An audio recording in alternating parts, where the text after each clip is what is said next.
Praise lord. దేవుని పరిశుద్ధ నామానికి మహిమ కలుగును గాక.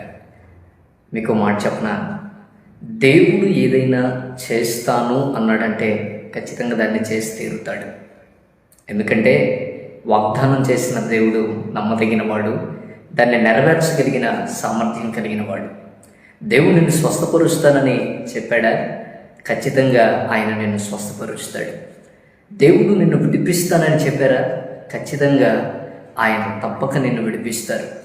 దేవుడు నీకు మార్గము చూపిస్తానని, మార్గము కలిగిస్తానని చెప్పాడా? ఖచ్చితంగా ఆయన పరిస్థితులు ఎలా ఉన్నా కూడా మార్గం కలిగించి నిన్ను నడిపించగలడు. సమకూరుస్తానని చెప్పాడా? ఖచ్చితంగా సమకూరుస్తాడు. నీ పక్షంగా యుద్ధం చేస్తాను అని చెప్పాడా?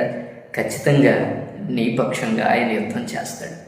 గుర్తుపెట్టుకో, నీ కొరకు మాట ఇచ్చినటువంటి ఏ ఒక్కరైనా సరే నిలబడతానని, నీ ప్రక్కన ఉంటానని చెప్పిన అనేక మంది నిన్ను విడిచిపెట్టి మాటను త్రోసిపుచ్చి మాటను నెరవేర్చలేకపోవచ్చాం. కానీ నేను ఆరాధిస్తున్న దేవుడు అటువంటి వాడు కాదు. నేను ఎవరినైతే ప్రకటిస్తున్నానో, మనం ఎవరినైతే ఆరాధిస్తున్నామో ఆయన చెప్పాడు అని అంటే ఖచ్చితంగా చేసి తీరుతాడు. పరిస్థితులు ఎలాగున్నా దేవుడు నీ జీవితంలో చేసిన ప్రతి వాగ్దానాన్ని నెరవేరుస్తాడు. విశ్వాసం కలిగి ముందుకు కొనసాగు. God bless you.